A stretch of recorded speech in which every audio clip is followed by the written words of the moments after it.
perempuan yang solehah untuk dijadikan istri itu seperti apa? Dan laki-laki yang bagaimana yang siap mempunyai istri? Mohon penjelasannya Buya. Terima kasih. Wassalamualaikum warahmatullahi wabarakatuh. Baik. Saya mulai dari laki-laki yang siap untuk memberi istri, mempersunting seseorang. Jadi untuk menyunting seorang anak gadis tidak harus menunggu Anda menjadi orang yang istimewa. Kalau Anda ingin menyunting anak gadis, nunggu Anda menjadi istimewa sampai tua, mungkin tidak akan menikah. Akan tapi hidupnya adalah belajar yang tidak ada hentinya. Maka yang paling penting yang ada pada hati seorang adalah insyaf. Ingin merubah diri menjadi lebih baik, menyadari kekurangannya. Maka itulah kunci dahsyat untuk menjadi baik. Begitu sebaliknya, kalau orang merasa dirinya baik terus, dia tidak akan bisa bertambah baik. Maka kunci yang pertama bagi orang yang ingin meminang seorang anak gadis adalah siaplah dirimu untuk berubah. Biarpun mungkin Anda adalah paling jeleknya orang di kampung itu, tapi Anda sebagai orang yang punya akal sehat berhak memilih orang yang wanita yang soleh, yang baik. Memang hari itu Anda belum soleh benar, tapi Anda punya cita-cita mulia, cita-cita tinggi untuk menjadi yang solehah. Bahkan mungkin berkata, aku ingin mendapatkan seorang istri yang bisa membimbingku. Sehingga alangkah banyaknya seorang suami yang tidak bisa membaca Al-Quran ternyata setelah menikah belajar dengan istrinya Al-Quran, belajar sholat dari istrinya. Ada, tapi kuncinya keinsafan. Maka tidak ada baiknya bagi seorang laki-laki yang sombong di dalam hati. Sombong tidak ada baiknya. Paling rendahnya manusia. Karena kalau sudah sombong dalam hatinya akan muncul merendahkan. Biarpun istrinya paling baik pun dia akan merendahkan. Gak akan pantas menikah. Sementara istrinya juga manusia bukan malaikat. Tentu ada kekurangannya. Habis akan direndahkan dan dihabiskan. Maka dia akan laki-laki dungu yang tidak pantas menikah. Maka jadilah Anda orang yang seperti ini. Insyaf. Insyaf ingin membuat perubahan. Kemudian setelah itu dalam keyakinan kita, memang kita akan mendapatkan setelah itu memilih seperti apa. Wanita solehah. Kriteria ya. Bukankah Nabi mengajarkan kriteria? Tungkahul mar'atu li arba'in. Jika engkau ingin menikah seorang anak gadis, ada 4 pilihan, 4 kriteria. Ya li jamaliha. Oke, kau mandang cantiknya. Wali hasabi li maliha. Mungkin melihat kekayaannya. Wali hasabiya. Karakter sifat. Dia lembut atau kasar, emosional atau macam-macam. Ini adalah dari sini. Baru ad-din lidiniha, agama. Agama ini bukan orang alimah, bukan. Agama ini adalah tampaklah ini mungkin wanita solehah. Agama adalah rasa patuh yang ada dalam diri wanita terhadap syariat. Patuh. Mungkin dia orang yang sangat bodoh, sama kasus dengan laki-laki. Tapi dia patuh. Patuh dengan syariat. Dia tidak mengerti. Membaca Al-Quran pun belepotan. Bahkan hukum fikih pun pas-pasan. Tapi kalau sudah dikatakan para ustadz, ulama, khudu, patuhnya luar biasa. Itulah solehah. Din di dalam hati ada. Wadah. Hatinya adalah bisa dimasuki dengan bermacam-macam kemuliaan. Ada din. Inilah kunci wanita. Tapi kalau wanitanya sama kasusnya, dia bukan wanita yang insyaf. Bukan wanita yang punya din, punya agama. Agama itu kepatuhan kepada syariat. Sehingga diingatkan bantah. Oh, dari dulu saya juga gini kok, ngapain? Wah, diingatkan masih rewel. Hah? Ya, kalau ada perempuan begini cocoknya sama laki-laki yang kurang ajar tadi itu. Biar berantem terus itu. Nah, kalau perempuannya seperti itu, nggak bisa diingatkan, nggak bisa dibimbing, ketemunya cocoknya laki-laki tadi yang nggak pantas ketemu, yang nggak punya insaf tadi. Biar ketemu berantem perang nanti. Akan tapi ini makanya at-thayyibun lit-thayyibat. Orang baik, laki-laki baik, perempuan baik. Jadi dasarnya.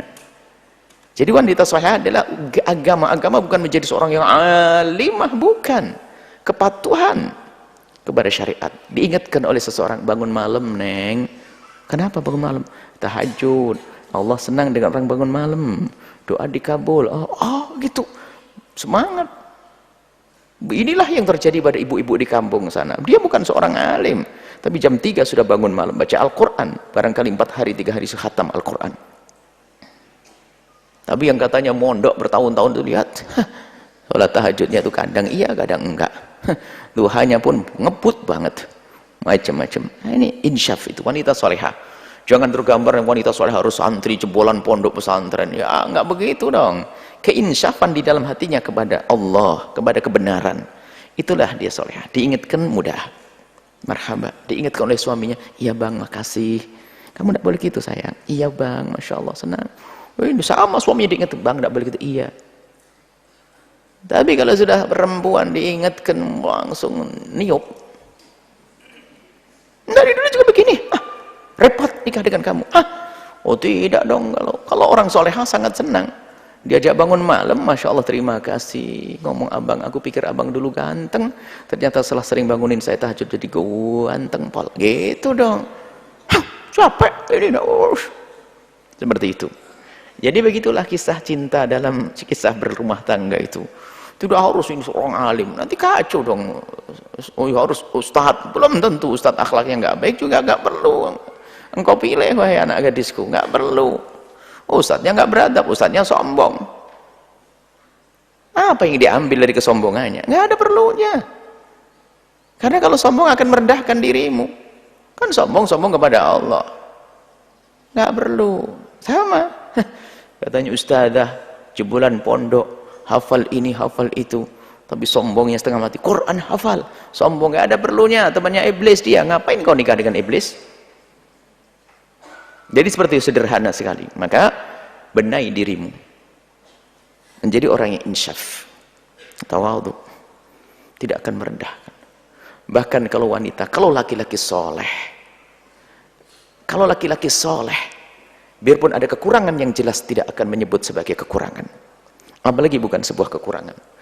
Istri yang solehah tidak akan menyebut kekurangan pada suaminya, misalnya kurang fisik, jangan naudzubillah. Mohon maaf, namanya keringat di mana-mana bau, ya enggak? Mungkin seorang istri yang solehah dia akan berkata, ini ciri khas suamiku. Enggak akan ngomong, kenapa baumu gitu? Coba mandi. Kalau sudah berani membicarakan fisiknya manusia, paling rendahnya perempuan. Laki-laki berani bisa menjelekkan fisiknya istrinya, paling jeleknya laki-laki. Karena fisik Allah yang menciptakan, menghadirkan. Hati-hati. Suamimu pilihan Allah, istrimu pilihan Allah. Sudah itu. Tinggal untuk menjadikan lebih cantik adalah ghaddul basar, tutup matamu, syukuri nikmat Allah. Ada muncul setelah itu adalah rasa cinta dan kasih sayang. Biarpun menikah tanpa cinta, cinta dibangun setelah pernikahan. Makanya Nabi menyebutkan, nikahkanlah anak perempuanmu dengan orang soleh. Soleh, bukan Ustadz soleh saja, Ustadz soleh. Ustadz soleh, soleh, insyaallah. Soleh, orang soleh, bukan orang alim maksudnya. Soleh yang dekat kepada Allah, rasa takutnya ada. Jika dia tidak mencintai anak perempuanmu, dia tidak akan merendahkan dan menghinakannya. Orang soleh, jika dia tidak mencintai anak perempuanmu, dia tidak akan merendahkan dan menghinakannya. Dan jika tetap dia tidak ngomong, tidak mengatakan aku nggak cinta kepadamu, aku nggak akan ngomong begitu, karena dia orang soleh.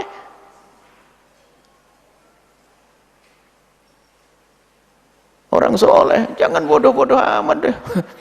Aku sebenarnya nikah dengan kamu nggak cinta. Kemudian, jika suami itu mencintai putrimu, niscaya dia akan memuliakannya. Di saat tidak mencintai, tidak menghinakannya, akan melaksanakan kewajiban-kewajibannya. Itu orang soleh. Maka anak-anakku semuanya, jadilah orang soleh. Jadilah wanita solehah. Bukan karena ilmu nanti, alim bukan. Iblis alim, terkutuk dia, sombong. Jadi seperti itu ya, tapi ingin Allah. Insya Allah yang bertanya langsung nikah habis ini ya. Benar diri, jangan nunggu saya pengen bersama ya, sudah saya jelek, insaf, saya minta maaf, menyesal setengah malam, baru ngelamar. Nggak diterima gimana? Podo utuh cari yang lain lagi. Jadi harus ada target. Ngelamar tuh yang bener. Ngelamar itu yang bener. Jangan hanya, makanya repotnya kalau orang sudah jatuh cinta dulu. Ini kan masuk dalam wilayah dipaksa dia, dipaksa oleh hati yang mendahului dengan cinta. Nggak bisa milih setelah itu. Kenapa kamu milih dia? Nggak tahu. Nggak tahu. Gila. Kenapa kamu mau nikah dengan dia? Nggak tahu. Ada kriteria. Dia soleh, dia baik, dia seperti itu ya. Itu anak-anakku yang soleh dan yang solehah ya. Benahi dirimu, maka Allah akan kirim orang yang akan bisa menyempurnakan upaya untuk benah diri. Niat yang baik. Jangan lupa like, comment, and subscribe.